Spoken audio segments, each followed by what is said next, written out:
gini, apa namanya? Saya kan waktu itu biasa lah musyawarah awalnya berjalan biasa-biasa aja. Sampai dur coba musyawarah sampai dur. Nah, akhirnya ngomong gini, kita akan buka ya siapa jamaah-jamaah yang nggak pernah isrun. Waduh. Assalamualaikum warahmatullahi wabarakatuh. Alhamdulillahirrahmanirrahim. Asyhadu an la ilaha illallah wa asyhadu anna Muhammadar Rasulullah sallallahu alaihi wasallam wa ala alihi wa ashabihi amma ba'du. Pada kesempatan kali ini mantan IJ akan berbincang-bincang dengan salah satu mantan pengurus di Karawang yang berapa lama? Berapa minggu? Apanya? NA non-aktif. Oh, kalau non-aktif sudah lama. Enggak, yang kemarin yang rame di kelompok itu apa? Itu di maklumat itu. Di maklumat. Itu mungkin sekarang sudah 2 bulanan kayaknya. 2 bulan. 2 bulan yang resmi. Resmi 2 bulan. Yang resmi baru 2 bulan ya. Iya, yang resminya baru 2 bulan. Nanti perkenalan ya. Nanti perkenalan. Jadi Mas ini ini rekan saya cabai rawit dulu di Karawang. Jadi sama-sama orang penghuni Karawang lah, Pondok Sumber Barokah. Alhamdulillah kita bisa sama-sama hijrah ya, menetapi agama Islam yang berjamaah dengan sesungguhnya, bukan jamaah kaleng-kaleng. Oke, kita langsung aja ya. Monggo perkenalan. Nama saya Rahmat Rismantoro. Saya biasa dipanggil Risman di daerah sini. Iya, Mas Risman. Biasanya orang-orang daerah saya itu kalau manggil ya Risman gitu aja gitu. Saya sempat pernah lah di dapur penerobos desa. Terakhir itu mungkin saya pensiun sudah enggak. Maksud saya mengundurkan diri. Jadi karena saya sudah tercium bau-bau tidak sedap lah, kayak gitu begitu. Tuh apa itu? Waktu itu ada seseorang yang melaporkan ya. Itu mungkin peristiwanya kayaknya mungkin 2 tahun yang lalu sebelum Covid kayaknya. Sebelum Covid ya? Iya, sebelum Covid itu. Jadi saat saya nasihat di ibu-ibu, saya tidak menyinggung 5 bab sama sekali. Cuman gara-gara itu ada seseorang yang melaporkan saya ke KI desanya. Kalau masnya itu sudah, kalau nasihat itu sudah nggak memperkuat lagi. Akhirnya saya mendapatkan bisikan itu, ya udahlah enaknya gimana gitu. Terus akhirnya enggak. Iya, katanya diputuskan, ya udahlah mundurkan diri aja lah. Ketimbang nanti ribet-ribet kan. Saya nggak mau lah istilahnya.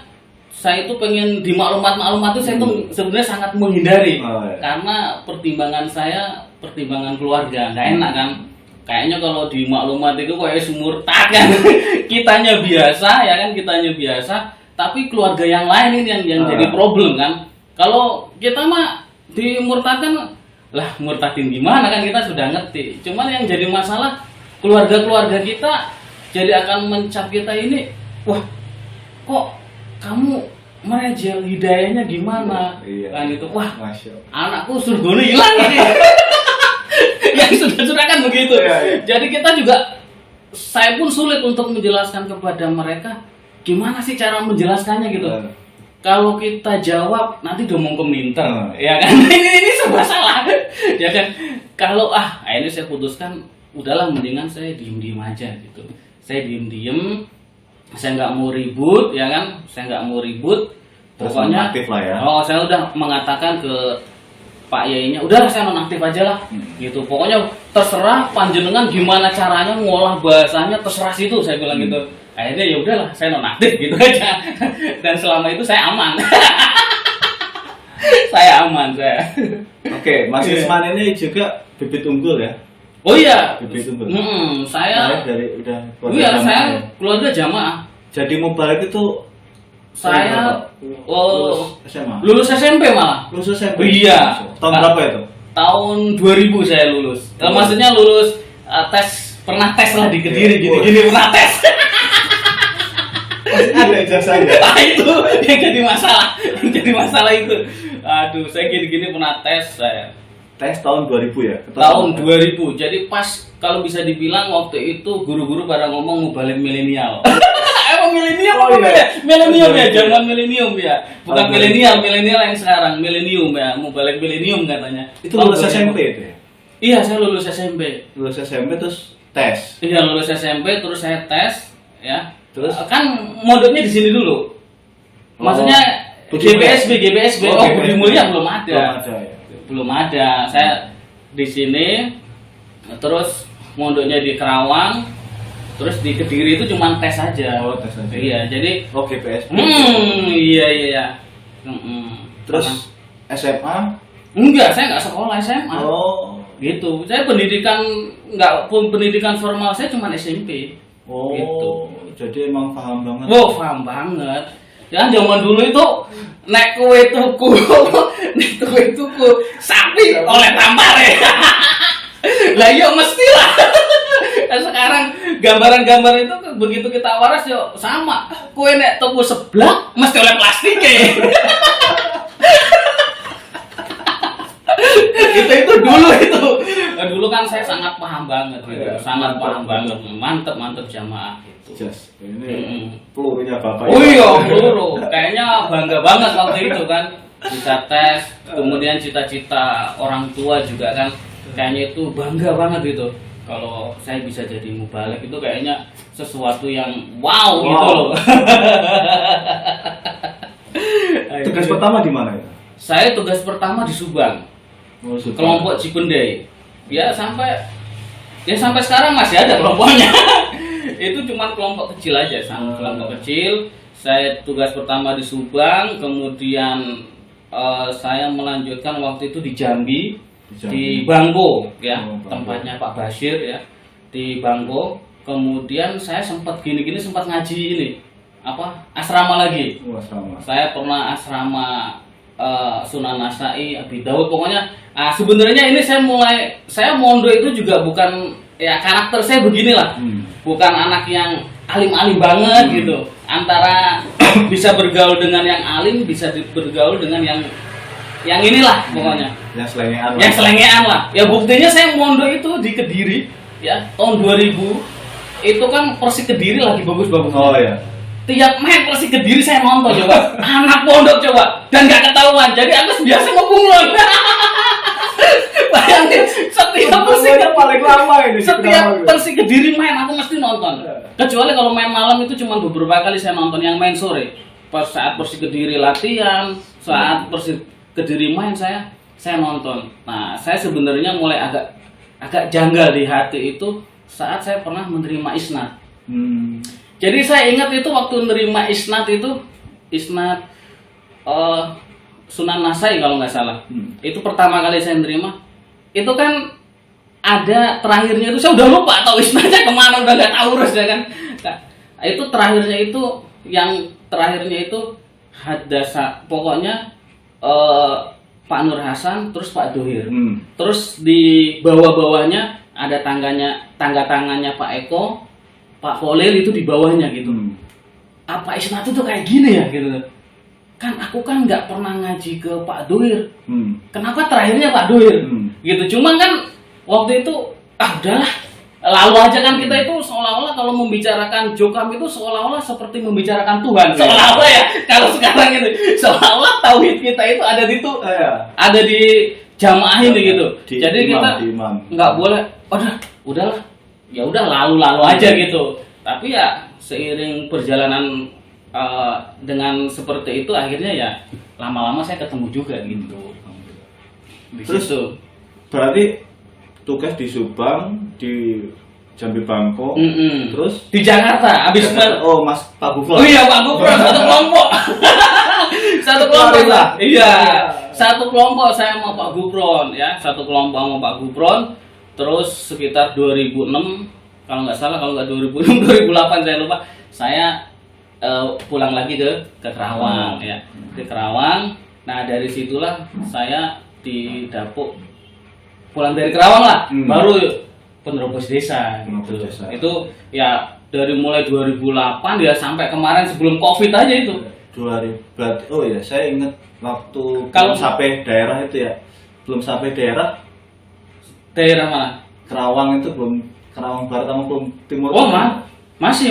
Kan itu ya, jadi penerobos desa ya. Iya. Saya kan tar, jadi rukyah, sempat jadi rukyahnya kan. Oh, iya. Enggak kayaknya Pak Haji. Waktu itu lupa sih. Udah lupa sih kalau itu. Apakah masih Iya, belum disampai sih, saya ingat saya. Belum ya? Ya saya agak lupa kalau soal itunya. Kalau mondok itu waktu tugas di mana itu? Mondok ke apa, Nasai itu? Itu saya Besar. waktu hadis besar itu saya waktu pulang dari Jambi. Sebelum ke Jakarta. Iya, sebelum ke Jakarta. Itu saya pernah lah ngerasain mondok-mondok kayak gitu. Sampai ketemu Ibnu Maja apa namanya? Asrama Qiratul Sabah itu. Pokoknya. Terus bunglon itu berapa lama berarti? Wah, Soalnya saya waktu saya belum resmi bunglon ya. Saya belum bunglon tuh, sampai udah bunglon duluan ya. iya sebenarnya sih otak saya itu sudah apa ya? Pikiran saya itu sebenarnya kalau ibarat mesin ini Pak Haji, ya. Mesin itu kan ada bautnya misalkan 4 tuh. Udah dibukain semua, tinggal butuh congkelan aja. Sebenarnya posisinya saya seperti itu. Jadi 2008 tuh sebetulnya udah waras itu ya. Waktu Iya. ditegur sama itu. Iya sebenarnya sih emang orang lantaran, makanya saya waktu itu menggunakan bahasa waras ya kan. Iya. Orang-orang waktu itu kan pakai bahasa hijrah. Saya tuh saking nggak ngertinya, saking gimana ya? Oh saya punya keyakinan kayaknya ya nggak jamaah ini nggak 100% bener loh. Iya. Gitu. Ada keyakinan seperti itu gitu. Begini, emang jalannya orang hijrah itu macam-macam. Iya.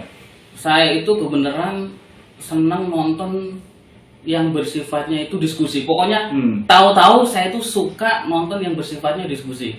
Ya, terutama sampai sekarang saya suka yang namanya ILC. Itu sebenarnya yang membuka pikiran saya.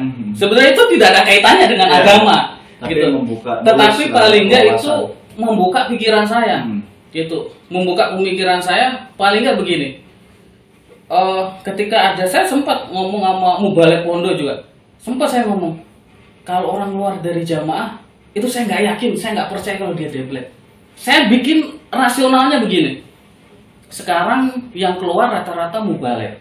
Dia mubalek desa, mubalek daerah, keluar dari jamaah, ya kan? Atau yang dulu-dulu lah ya misalkan. Dia keluar dari jamaah. Ya, biasanya dikasih tahu-tahu nggak dikasih. Wajar lah saya bilang gitu. Sekarang kamu misalkan begini, banyak orang yang kena PHK saya bilang gitu. Biasa dia dapat gaji tiap bulan. Padahal orang dapat PHK itu dapat pesangon kan gitu. Itu begitu dia keluar aja kalau nggak bisa mengelolanya bisa kacau. Yeah. Apalagi ini mau balik. Begitu keluar emang dapat pesangon. Coba bisa bayangin. Saya bilang kayak gitu waktu itu. Aku tuh nggak percaya gitu-gitu. Karena kemudian juga kalau yang namanya orang diskusi ya, debat biasanya itu nggak ada yang menang, nggak ada yang kalah setahu saya. Kecuali kalau kita sudah berpihak pada salah satu kubu. Makanya dari hasil kesimpulan itu katanya misalkan kayak Pak Nur Hasan ya kan, Pak Nur Hasan itu menguasai ilmu di Pulau Jawa ya kan, kemudian dia ke Arab Saudi debat kalah. Itu aku nggak masuk di logika. Itu saya pribadi kok iso gitu. Itu setelah saya menonton acara-acara seperti itu, akhirnya saya tuh berpikir, oh nggak mungkin orang debat itu nggak ada yang menang, nggak ada yang kalah. Kecuali kitanya sebagai penonton sudah berpihak. Betul. Kalau kita mau berpihak, saya sudah nggak netral nih hati. Oke, itu kita akan mengatakan dia yang menang. Nah, tapi kalau hati kita ini benar-benar kosong, nggak mau netral gitu. Begitu melihat omongannya, bener juga ya. Begitu dia ngomong, bener juga ya. Semuanya masuk di akal gitu. Itu kalau diskusinya secara ilmiah. Nah kemudian yang bikin saya aneh lagi, mesti kalau di Jokam tuh kalau misalkan membahas misalkan Pak Kholil ya kan, membahas Pak Haji yang itu mesti dinarasikan, atau Pak Mauludin dinarasikan tuh tukang ojek lah begitu gitu. Itu di hati saya tuh saya sebenarnya nggak nerima gitu. Saya tuh nggak bisa nerima gitu. Terus apa masalahnya sih kalau dia jadi tukang ojek? Toh di jamaah juga banyak gitu. Apa salahnya gitu? Itu andaikan pun itu terjadi. Andaikan toh itu terjadi. Sebaliknya. Iya, itu tuh saya tuh nggak bisa diterima, dianggap dia ibaratnya apa ya? Kontennya itu kok nggak dibalas gitu.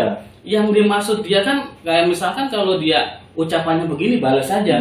Jangan kalau kita nonton diskusi kan dilarang nyerang pribadi, ya kan? Dilarang nyerang ras, ya kan? Pokoknya netral aja. Pokoknya yang diserang itu harusnya kan pemikirannya, bukan pribadi dia, ras, apapun pokoknya.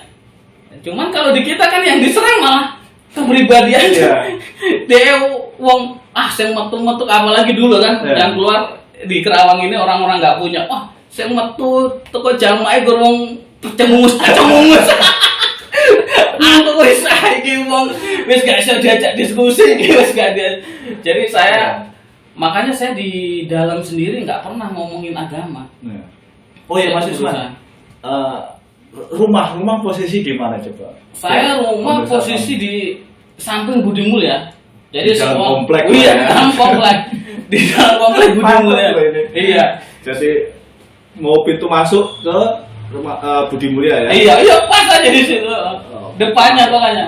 Depannya ke masjid Baitur Rahman itu berapa meter ya? 100 meter. 100 meter. Ke belakang saya juga masjid MB6 itu apa? Masjid MB6 Nasrullah. Itu berapa meter? Iya itu loh. Kalau dari belakang ya deket lagi tuh, mungkin 50. Iya, sekitar segitu.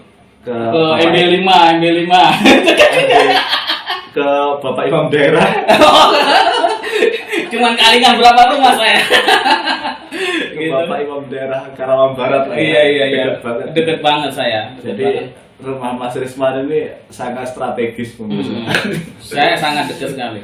Jadi benar-benar di tengah-tengah untuk lingkungan ini ya, orang-orang daerah, bukan di pondoknya ya, tapi di lingkungan daerah itu boleh dikatakan di tengah-tengah. Ke masjid MB1 dekat, ke masjid pokoknya di tengah-tengah.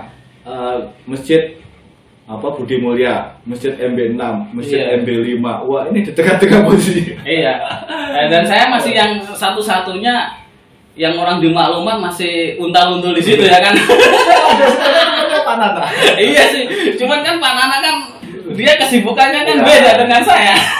Dia berangkat pagi pulang malam. Iya, kalau saya kan enggak. Habis itu keluarga saya di situ ngumpul lagi.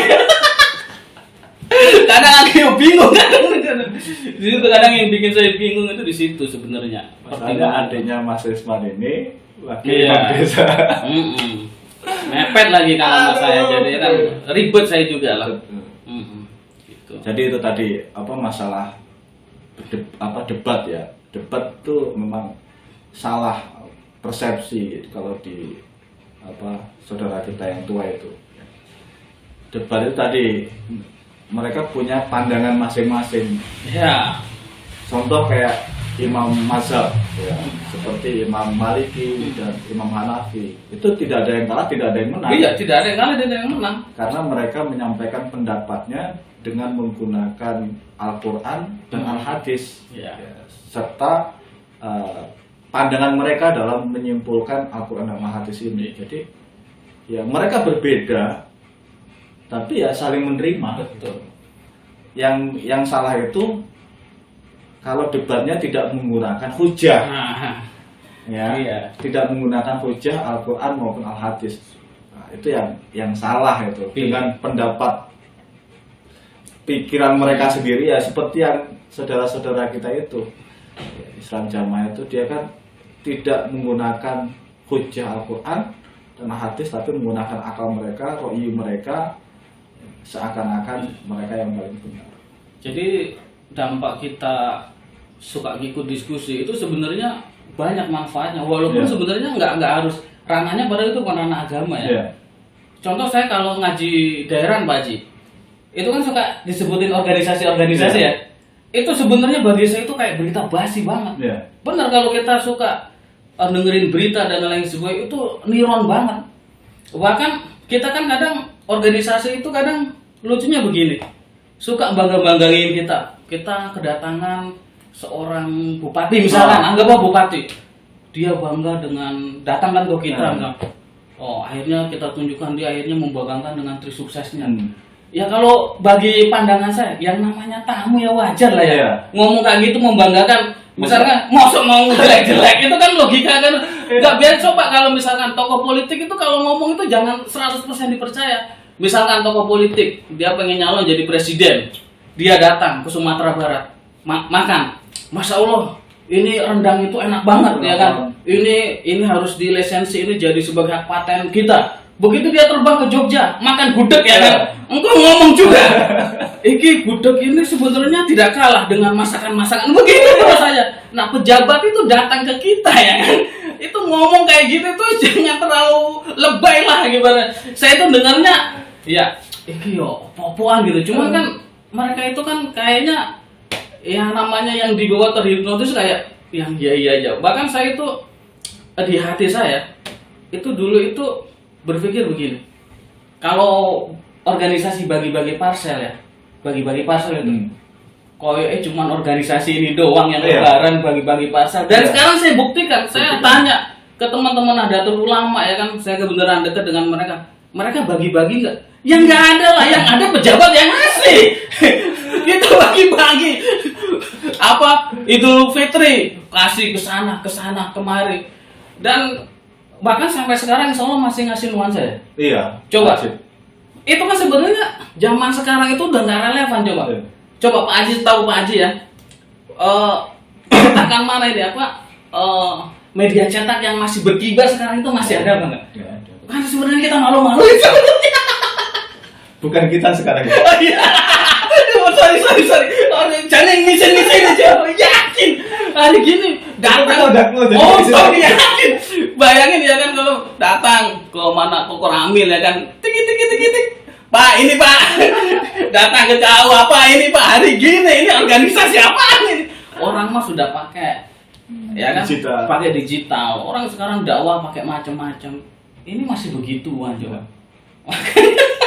Kalau kita ngerti gitu tuh.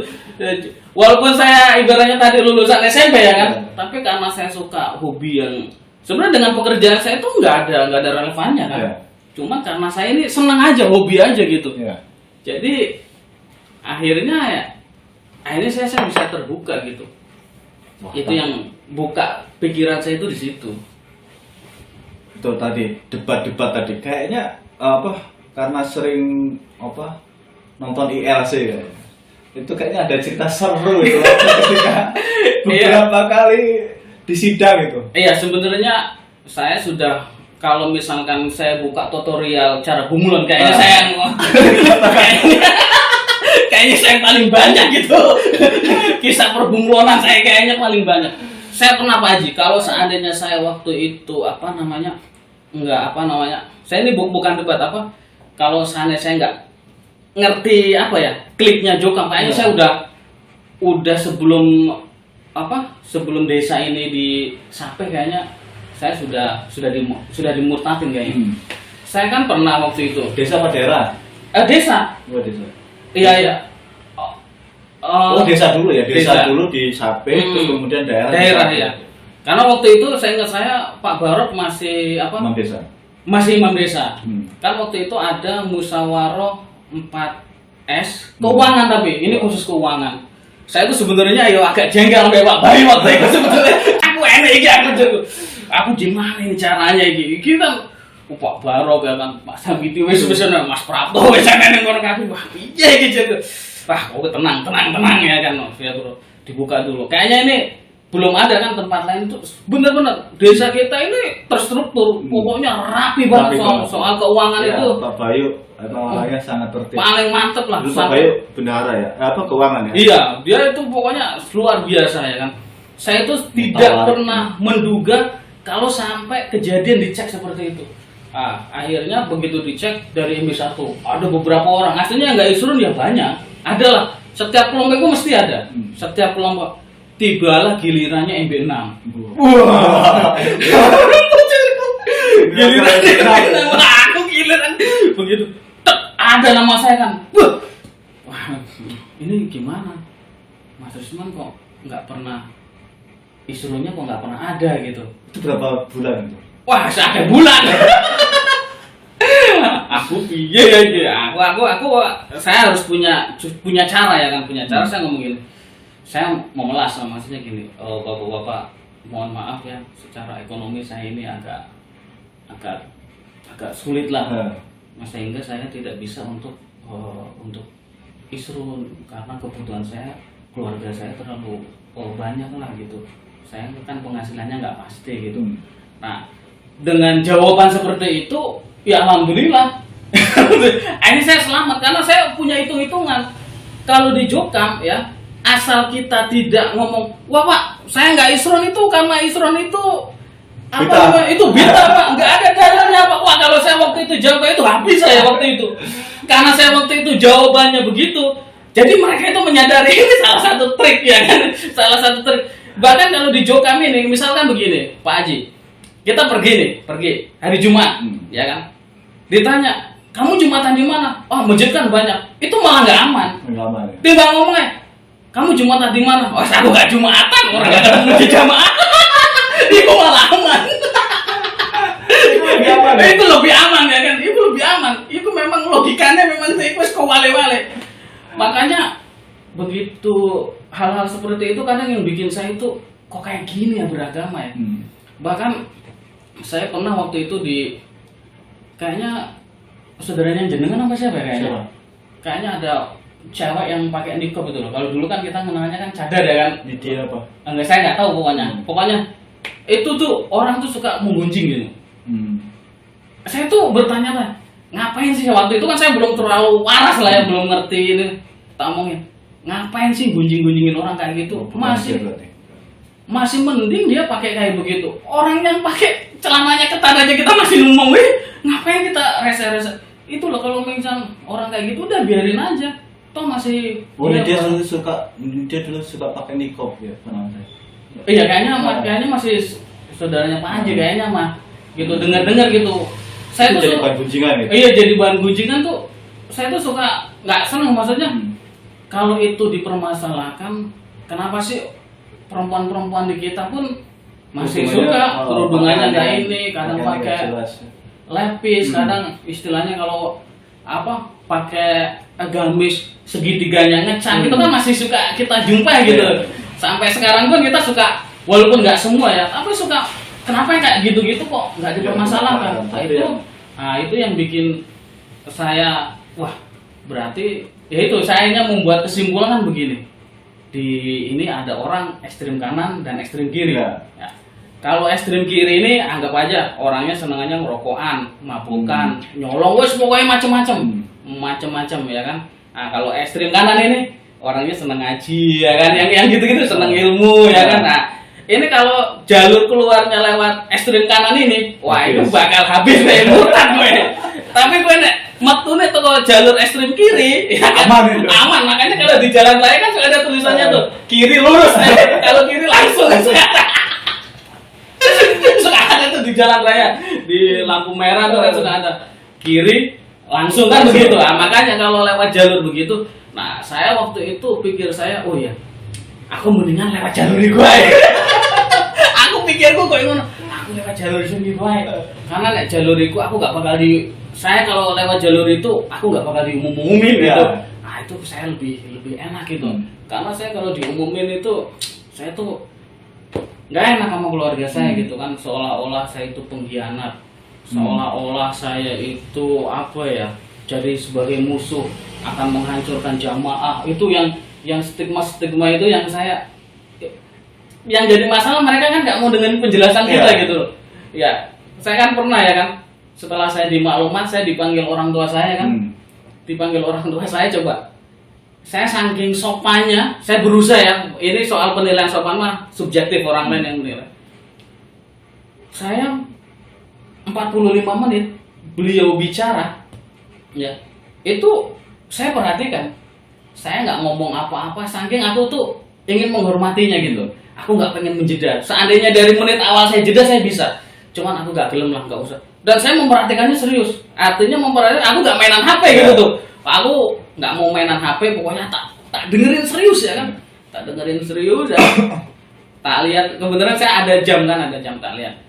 Begitu, wah ini wes semuanya lah 45 menit ya kan dia ngomong ya kan tanpa henti. Nasihat di kelompok aja 30 menit ya kan. 45 menit dia ngomong ya kan. Tak dengerin aja. Kita mah santai aja kan dengerin begitu. Begitu. Saya baru ngomong kurang lebih 2 menit lah. Saya udahlah kamu jangan banyak ngomong katanya. Aku bingung. Gak salah ini. Udahlah kamu jangan banyak ngomong sekarang gini aja. Buktikan kalau kamu masih jamaah itu kamu ngaji. Kamu tetepin 5 bab aman ruwet kan. Jelasin ya. Makanya saya itu berusaha ngasih tau ke istri saya, alhamdulillah juga ngerti ya kan. Suka ngasih tau ke istri, udahlah kamu main-main silakan, tapi jangan ngomongin agama. Memang ini sebetulnya sekuler gitu. Cuman untuk saat ini menurut saya yang paling aman adalah itu dulu lah. Gitu. Saya pengen hubungan silaturahim ini tetap berjalan ya. Sebetulnya kan begini, kalau kita ngomongin tentang silaturahim ya kan, kebutuhan dasar sosial manusia itu tegur, sapa, senyum, kan kebutuhan dasar. Coba, semua agama akan ngomong seperti ini, semua orang politisi akan ngomong seperti ini. Cuman gara-gara politik jangan sampai kamu tidak bertegur sapa. Itu kalimat itu banyak diucapkan. Lah kita loh di panggung, di podium, di tempat majelis yang mulia malah melarang-larang orang. Coba jangan kamu tegur, jangan kamu sapa. Coba walaupun prakteknya ya agak sulit ya kan. Sebetulnya di komplek itu yang kaku gitu, yang nggak negur saya nggak itu ya cuma pengurus-pengurus. Itu juga nggak semua gitu. Yang lain-lainnya sebenarnya kalau menurut standar 30 poin ya aslinya ya kisah kena aslinya. Aslinya gak taat ya? Iya gak taat, aku kok disapa. Aku kadang bingung. Kalau ada orang pengurus nyapa saya, aku ya bingung dulu. Kok nyapa aku ya? Sebenarnya aku bingung deh. Ya cuman ya karena itu ya tetap saya sama. Sama tetangga saya juga ya ngobrol aja. Karena kalau ya alhamdulillah kalau nggak ada. Ya nggak ada sebenarnya sih nggak ada. Sebenarnya kalau saya mah alhamdulillah tidak ada gitu. Tidak ada apa-apa gitu. Cuman kan tetaplah gunjingan itu selalu ada di belakang, selalu ada orang bicaranya lewat paman saya, lewat bibi saya, lewat adik-adik saya, lewat ipar saya. Mereka akan ngomong seperti itu ya untuk menyampaikan ke saya gini-gini. Cuman kalau secara langsung sampai detik ini belum ada. Nggak ada yang berani. Iya nggak ada sampai detik ini nggak ada. Sampai detik ini. Nah itu dulu itu kan sampai beberapa kali dipanggil tuh. Gimana ceritanya dong? Berapa kali dipanggil? Saya yang interogasi ya, saya pernah emang. Saya diduga melakukan perekaman. Itu panggilan pertama. Dan saya itu sebenarnya ya ibaratnya ya nurut lah sebagai jamaah. Toko-toko siapa mereka datang. Siapa aja tuh pesertanya? Mubalik daerah? Iya, waktu itu mubalik daerah wakil daerah siapa Pak Barok, Pak Sahmidi ya, Pak Barok wakil desa ya kan. Terus sama KI kelompok saya. Oke, kelompok. Ya, berempat. Iya, saya waktu itu sempat tanya juga ke Pak Barok ya kan.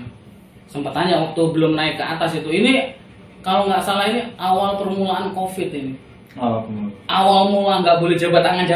Iya. Awal mula itu saya sempat, Pak boleh jabat tangan? Oh boleh.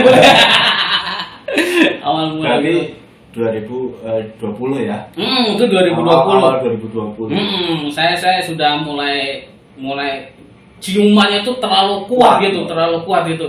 Padahal saya sebenarnya nggak pernah ngomong agama loh. Di tetangga di siapa. Pokoknya silent lah. Kiri lah. Oh kiri. Bahkan aku lu saking anaknya kata aku tak lebre saking anu wis bente. Ketika aku dia mengjer kan. Aku makanya kan lu tak sampai mangke katamu kok koyo ngono. Alah nek gawe gamis iku murtad ngene lah opo enak mengjer JR kan deh waktu kau ingin aku sampai gak enak JR kan deh waktu kau ingin gak enak ngomongnya aku saking supaya aku tuh gak bikin gaduh. Orang aku gak usah macem-macem lah. Nah, cuman pokoknya mereka kok gatel kan pengen murtadnya wong itu gatel. Walaupun bahasa mereka itu ya kalau di podium sih ya nggak ngomong murtad sih. Cuman kan nggak murtad sama dengan lah. Sama. Sebetulnya kan saya kira sih nggak usah ngomong. Kalau saya sih belak-belakannya murtad ngono ya. Iya kan. Nah, saya dipanggil ya kan. Katanya saya merekam gitu. Akhirnya emang gaya intonasi bahasa saya kali ya. Nah gini Mas, ini ada Pak Baro gitu. Intinya ada orang yang ada rekaman sekarang ada di YouTube dan katanya viral katanya. Padahal gini yang nonton. Apa tuh? Loh saya Pak, kita kan sama-sama ngaji Pak. Kalau misalkan saya diduga merekam, saya dituduh merekam. Dia sih enggak, saya enggak nuduh ya. Ngomong lainnya gini. Sekarang begini. Ini katanya MB6. Di sini yang di MB6 itu yang hadir di sini cuma saya sama Pak Yai ini, Pak Agus. Ya kan? Masa dia yang enggak mungkin, mesti Bapak nuduhnya ke saya kan gitu. Masa dia? Ya mesti saya lah saya bilang gitu. Kan gini Mas, Pak, saya bilangin. Kita sama-sama ngaji. Kalau kita mau nilai seseorang, itu paling nggak ada saksi, ada bukti. Sekarang buktinya mana, saksinya mana? Dia bilang gini, oh ya saksinya Mas Budi sama Mas Sobur yang lihat. Loh, saya bilangin, Bapak gimana sih Pak? Saya bilangin, harusnya kalau mau manggil-manggil kayak gini, diselain dong, disiapkan semuanya, saksi dan bukti disiapin, masa manggil kayak gini tau-tau saksi nggak ada, saksinya lagi belum siap, lu gimana? Saya bilang gitu. Enggak Mas. Mereka lihat IRC ya. Saya bilang gini loh, saya bilang waktu itu sampean ya kan pulang ngaji langsung buru-buru pergi. Gimana sih Pak? Saya bilangin. Saya waktu ngaji saya bawa anak, saya bilang. Anak saya masih kecil. Kenapa saya buru-buru pulang? Saya bilang gitu. Kenapa saya buru-buru pulang? Takut anak saya ngompol. Kalau ngompol, yang mau nyuci karpet siapa? Saya bilang. Yang mau nyuci karpet siapa? Entar datang ketemuan saya. Saya nggak mau lah. Sampai katanya pulangnya lari. Gimana Pak lari? Saya bilang. Saya bawa anak, secepet-cepetnya bawa anak gimana larinya? Dia juga bingung juga sebetulnya. Iya gitu. Ini karpet gitu. Dia langsung tak ngomongin lagi, dia ngomong lagi. Pokoknya sebenarnya agak panjang sih. Langsung dia bilang gini. Mas Risman masih Pak Baru, Mas Risman masih jamaah kan? Loh, gimana sih Pak? Ya masih musuh kalau jamaah terus apa saya? Kalau nggak jamaah terus apa? Saya bilang gitu. Dia bingung juga. Sekarang gini aja, sekarang gini. Di sini ada Pak Yai saya, ada Pak Agus saya bilang. Tanya ke Pak Agus, Pak Agus saya masih jamaah nggak? Delakanya Pak Agus ditanya tuh, gimana Pak Yai? Saya masih jamaah nggak? Pak Bareng yang nanya, suruh nanya, gimana masih jamaah? Langsung, oh iya masih jamaah. Nah itu jamaah itu, biasa ngomongin.